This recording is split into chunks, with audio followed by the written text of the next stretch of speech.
Teenage arrest. Chico police take 3 young suspected burglars into custody who they say broke into the Chico Marketplace. Plus, we won't escape this heat anytime soon, but tonight we look at ways you can and should be cooling off. Covering Northern California, you're watching Action News Now. Coverage you can count on. Breaking news, extreme heat is prompting another flex alert. This one was issued for tomorrow. Now the heat wave is pushing the state's electric grid close to its limit. So once again, tomorrow from 4 until 9, you are asked to conserve. Set your thermostat at 78 degrees or higher. Avoid using major appliances and turn off all unnecessary lights between 4 and 9. And tomorrow's temperatures will be even hotter than today. And we saw near record temperatures in our region today. Chief Meteorologist Jason Stiff is tracking the conditions. Still very hot out there, even at 11 o'clock at night, Jason. Yeah, lots of 90s in the valley right now. I don't plan on turning any lights on tomorrow. Not that it's going to really keep it that cool, but it just feels cooler. It's like, the lights are off. It feels like it's cooler, and you definitely won't be using that electricity, which is very important. But we have more heat coming our way. Today was a really hot day. We were close to breaking or tying some records, and it's going to get hotter tomorrow. Widespread excessive heat warnings for almost all of Northern California, and especially for the foothills and the valley. It's going to be particularly dangerous. We're going to have overnight lows around the ridge in the 70s and 80s the next several mornings. Highs will be at or above 100 degrees. Then for the valley, between 107 and 117 degrees cannot be ruled out. More likely up to 115, but 116, 117 cannot be ruled out both tomorrow and Sunday. Here's today's highs. We were 2 degrees away from tying a record in Redding with that high of 111 degrees. I'm so happy that we actually have the thermometer working in Oroville again. It's transmitting out. Not so happy that it's 111 degrees, but at least we see that observation now. 110 degrees was the high in Red Bluff, and it was 108 degrees in Chico. So we still have plenty of heat going forward. Hotter weather tomorrow. We're not going to have a lot of wind, but we're not going to have much humidity in the air either. The wind less than 15 miles an hour, humidity less than 15%, but those temperatures 105 to 115, possibly 117 degrees. I'll let you know when we have some relief from this heat in just a few minutes. With temperatures in our areas, Jason is showing us staying well over 100 degrees this weekend. Health safety is a big concern, and new tonight, Action News Now reporter Esteban Reynoso is live in Chico, and Esteban, even right now, as we've mentioned, at this time of night, still toasty out there.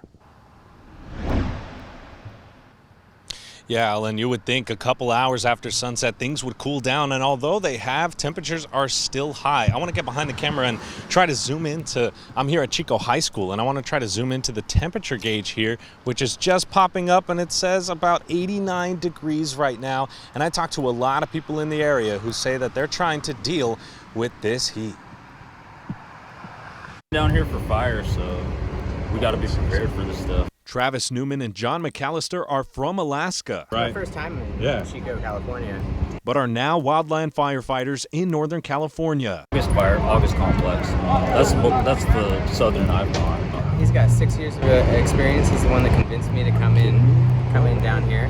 And one thing both McAllister and Newman are trying to adapt to are the summers in Chico. I'm gonna check it out. I guess it's gonna get a whole lot hotter, right? Just drinking water. Staying hydrated. Using this thermometer to measure just how hot it is outside, even in the later afternoons right now, you can see just by measuring the temperature outside, it's 106 degrees. But as you go to your door car handle, it tends to jump up to the even 110, 115 degrees. And the only way to get out of this heat is by going into the shade. But even in the shade, temperatures are still more than 90 degrees. And that's why Butte County Public Health recommends to stay in the AC and to stay away from alcoholic and sugary drinks when in the heat. Every drink, we're drinking a cup of water with it. So, trying to even it out, and then obviously just drinking water throughout the entire day. We're just doing the best we can. We have lots of shade out here, lots of umbrellas, and obviously misters here as well. So we have lots of ice cold beer and lots of free ice water. At Poorhouse in Chico, customers were trying their best to stay cool. You go to the river, come here, but for me, it's just like good people, get a cool drink. So bad, I got missiles on me right now, I got a pretty lady, whatever. If you're anything like me, you've been drinking water all day, and I've been using my hydro here to stay hydrated, but health experts, they suggest that you use something with electrolytes to help you replenish those that you've lost through sweating.